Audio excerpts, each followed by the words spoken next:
Christian Craig, obviously your first race of the season, but I feel like you've been on the bike for a decent amount of time. So where are we at on the underprepared scale?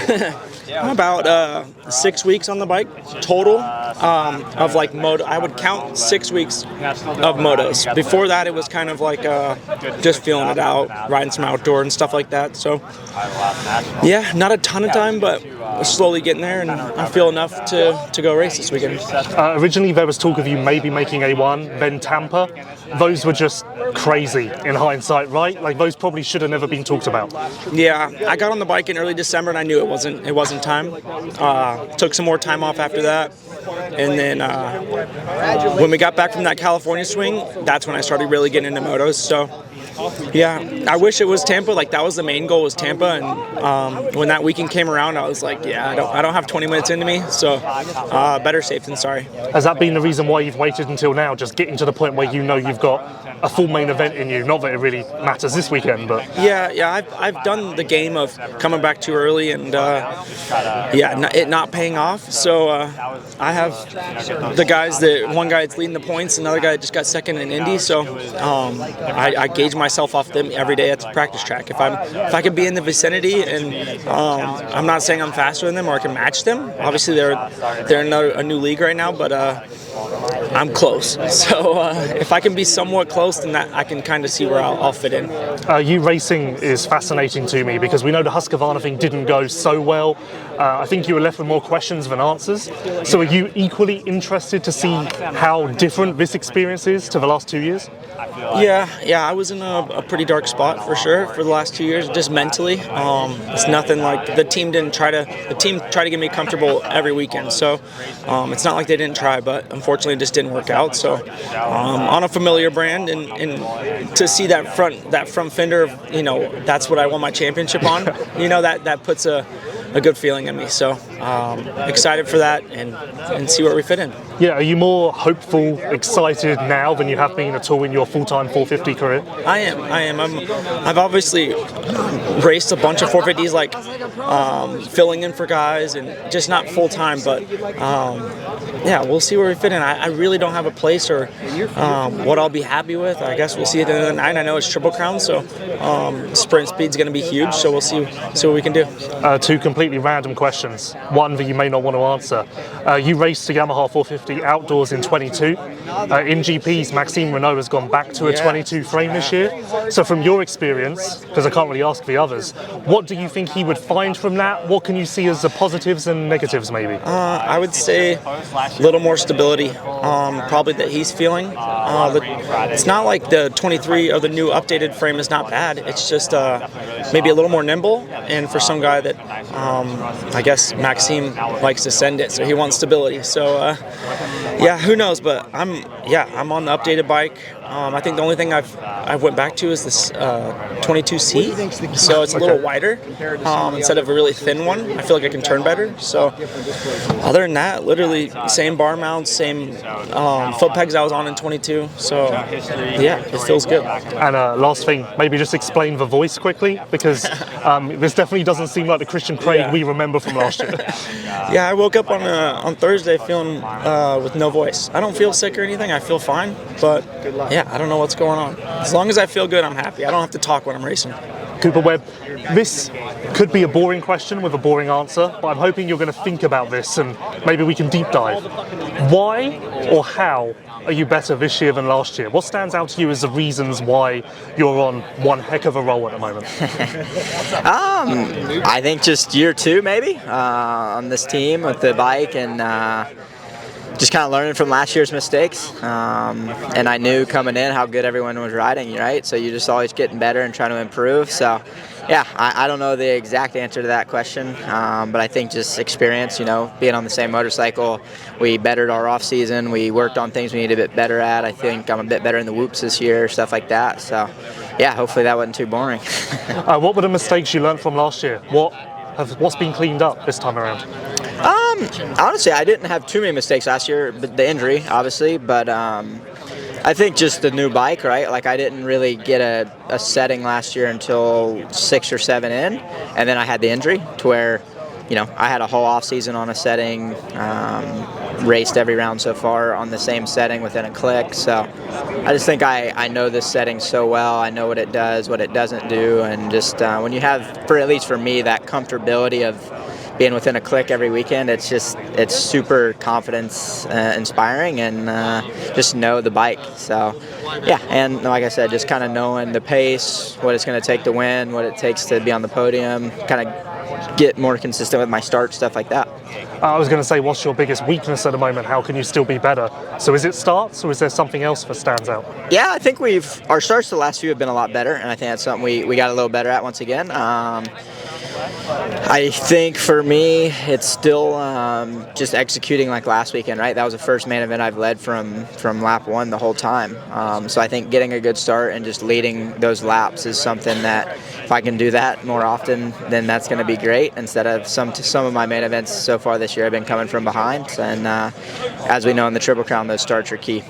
You don't need more confidence, but doing it the way you did in Indy, did that give you some sort of boost, just knowing that you already knew this, but you can do it any way possible? Coming from behind, starting from the front, it doesn't matter. Yeah, I think it was good for me because I felt like that was maybe my first time straight up beating Chase mano-a-mano, I guess. We started together. And not ever, I was gonna say, but for the year. And I shouldn't say mano-a-mano. Like I said, whenever you race, it's mano-a-mano, right? But I feel like we started together, and I was able to just pull away slowly but surely and build a good gap and maintain it. And I think his speed has been really, really good this year. So for me to know that I have that speed as well is good to know. Last question, and this is out of pocket. It's going to come out of nowhere. I was thinking this week, you said in Daytona that with your off-season mishap, you could have gone the surgery route. So does that mean that you're going to need to do that eventually? Like, what I'm getting at is outdoors. Are you locked in for outdoors? No, we're in. Okay. It was some ligament stuff, and like anything, it's stuff where you can get surgery to get it repaired, quicker. I've been lucky where it's healed on its own and won't need it. So yeah, we're in for outdoors, baby. Ken Roczen, first things first, you said you were sick in Indy, so how long did it take you to get over that? Did it disrupt the weekend off, or were you back to business as usual quite quickly? No, by the time the weekend came around, it was definitely on the very tail end of it. But yeah, in Indy, it just was not my weekend. Was a little bit ill, and the worst that could have happened, of course, was the first turn thing. Sometimes when you're low on energy like that, it's the main event becomes a bit of a drag, and you have to be really on it. Like an Indy track, you just cannot slack. So. Not the greatest weekend, but I've been feeling great as of recently, so yeah, we should be all good now. How do you not dwell on that? How do you just leave it in the past and move on? It's harder in the past. Just now, I don't know, it is what it is, you know what I mean? I just hate being miserable about one freaking result. My year has been so good so far, so I just didn't want to get hung up on that, and then the more days go by, the more it fizzles away, so I'm all over it. What did you work on the weekend off? What needed addressing from your side? I actually worked on my reggae grooves, believe it or not. Okay. I went out to a festival, so it was with my wife, so that was really cool. I don't know, I just kind of kept doing my thing, honestly. I've been in a really good position, and I didn't really feel like that I had to change anything to try and get better or do this and that. I'm just in a good spot, and yeah. I guess this just continues the theme of the interviews all year. Don't get too high, don't get too low. Whatever happens, and roll with it. Yeah, and like I said, it definitely takes constant work, but this off weekend came in very handy for that, and I've been really mellow and almost sort of like don't care, I care, but like in a sense, the mentality of like trying to make this my hobby here and just enjoy the ride. Like I said, I've had so many good races so far, and it would be very silly to get down on myself because of a weekend. So, have you ever worked with a sports psychologist? Because that's becoming bigger and bigger, I feel like, in the sport. Yeah, now. I have in the past. It wasn't necessarily a specific sports psychologist, but one of the best of the best. And but that was many years ago now. I honestly, over a few years, I've just kind of learned to observe my own tics, I guess, if that makes sense. How I tick and what I need. So I'm still learning, obviously, but yeah, I kind of just do whatever my heart desires type thing. Justin Cooper, this week was a big week from what I hear. You finally had Justin Brayton out of the farm. So what did you learn? What did he tell you? I want to know everything. Let's deep dive all that you've learned this week. We can't tell everything. I'm surprised you even know that. It was good, yeah. Whoops have been a little bit of a weakness, just skimming them.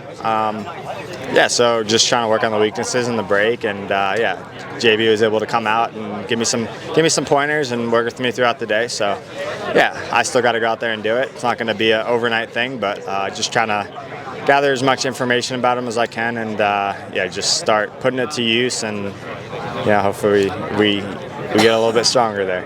Was it useful? Like, I feel like sometimes you can try something like this and it turns out to be a waste of time and nothing's really taken from it. Yeah. Was this the opposite of that? Well, it's up to me at the end of the day. He can't do it for me, so it's kind of just him watching me, giving me some pointers there, and yeah, just gotta be better there, right? And that's, everyone has their weaknesses, so I think that's pretty much one of my biggest ones. So yeah, when the jump line isn't working, I'm gonna have to go to skimming, and you know, especially in those heat races and stuff like that, it's where it's pretty important. Before, you know, the main event's usually pretty chewed up, so you can kind of get away with either. But yeah, jumping's my specialty, so just trying to get a little bit better at the skimming part. Has confidence gone up this week at least? Is that something that you know you've gained? Yeah. Well, coming off the second in Indy, that was kind of what I've been fighting all year. Just feel like I've been fourth, fifth, like right there, and just you know, a few seconds behind the podium spot. So it was good. I worked my way through the pack there a little bit, and yeah, got into a podium position and kind of just made it happen there. Like, it was earned for sure, and that feels a little bit better than, you know, getting the whole shot and dropping back to third and hanging on. But yeah, made my way up to the front there, and yeah, it was a good race for me, tough track, and yeah, going into this week we had some outdoor prep, and yeah, I feel like, you know, I haven't been outdoors in a year, so that was refreshing, and you know, kind of just switches it up and gets you off that grind of the Supercross. Last question, and I guess this will tell me where the confidence is at or the self-belief now.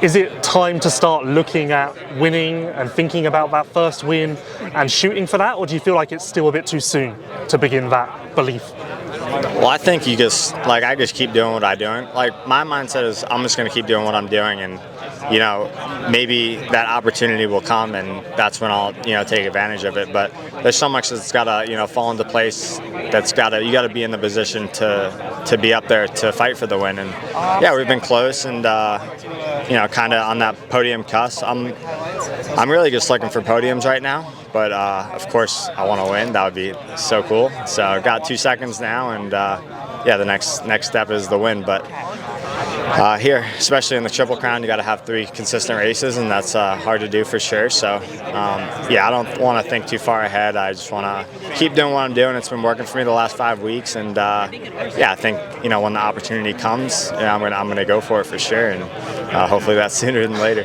Seth Hammaker, did the off weekend come at the worst possible time? I'd imagine you would have loved to just keep the momentum rolling, or does that actually not make a difference? Yeah, I definitely would have liked to keep the momentum rolling for sure, have another race, but you know, at the same time, it kind of lets you soak it in a little bit. But I mean, I try just to enjoy it Sunday, then get back to work the next week. So yeah, I mean, rode a little bit of outdoors and stuff, so kind of got a little break from Supercross, and then right back to it this week, ready for Birmingham. So did you come into this season expecting or wanting to be a title contender? Was that even on your radar? It was, yeah. I mean, I don't want to say that it was like the top thing, but I believe that I can. The main thing was for me just to get there at least by the end of the season, like for next year, I guess, if that makes sense. But I always believe that, you know, with the work we put in and the guys that I, you know, ride with and train with, like, our goal was always to be a title contender, but and just with, you know, the team as well. So now being in this position, is it surprising? I'm guessing it's definitely come sooner than you expected. Yeah. How do you kind of manage being thrown into this position almost unexpectedly? Yeah, it's definitely came maybe a little bit sooner than expected. And then, I mean, I always look back to think, like, what if, you know, Detroit was at the worst a 7th place finish? Where, you know, how would that feel? But you know, being thrown in this position, only 11 down, and feeling like I am one of the guys, it's a great feeling. And I don't want to let that creep into my head. I just want to still, you know, do what I do on the weekends, and whatever that result is, it kind of is, if that makes sense. I don't want to get carried away with, oh, I have to win, I have to do this, or I have to do that. It's, you know, obviously want to be on the podium and just try and be consistent from here on out for the rest of the season. It has been a great start to the season, but how can you be better? Where is your weakness at the moment? Yeah, it's opening laps, have been getting better, but still need to be better. Did you even feel like that was a problem in Indy? Not so much in Indy. It was better, but I want to prove it to myself I can do more of that, if that makes sense. And I guess doing it with a mid-pack start is very different. Yeah, to starting at the front. That's true. Yeah. That, and then also just coming out firing, like even in heat races and stuff like that. Put myself in a better gate pick for the main and stuff. So just a little bit of just intensity. Max Anstie, you talk a lot. And so there's not really much to ask you because you kind of tell everyone everything. So we're going to go a different way with this. All right. When people like me come up to you on press day, you're sat on your bike, you're in your gear, you don't really want to talk waffle, even though that is your hobby a little bit. Can the questions bother you a little bit when people try to point out your strengths, your weaknesses, where you're bad, quote unquote? No, I mean, I think I don't really agree with strength and weaknesses. I mean, I think there's circumstances that you're in, there's attributes that you have, and there's the environment that you're in. So I think just using what you feel you're good at in an environment can be a strength in that environment. But let's say you take that same thing into a different environment, then it can be a weakness. It's like thinking about the bike or overthinking, or people say, overthinking can be a negative, but if you use it as a positive to constantly try to improve and thinking about the right things, then it's a positive. But then if you're spinning yourself out, then it can be a negative. So I think it's all perspective. It's all the way you look at things. I think there's lots of different ways of spinning it, and even down to the fact, I'm 31, shouldn't you be racing in the 450 class? You're racing a bunch of 17-year-olds. I'm like, well, if you're short-term and small-minded, then yes, that is the way you look at it. But look at it this way. Let's go to the kids that are 20, 21, right on that privateer train, and they're not where they want to be. They believe they can be great, but they're not there yet. That's still okay. It's okay to not be where you want to be at 17, 18, 19, 20. You can still be great in late 20s and early 30s like myself, and get yourself onto a team that is a winning team. And for the young kids that are watching this that go, I'm 17, I've got to race Max, look at how long a career you can have. If you make the right choices, how much money you can make over that course of a career. So there's pros and cons to everything, but I think it's hopefully an inspiration to the guys that are fighting and battling hard and not where they want to be, not on the bike or the team that they want to be, and keep working, and maybe one day you'll be on a team like this. Truly inspirational. Thank you for that.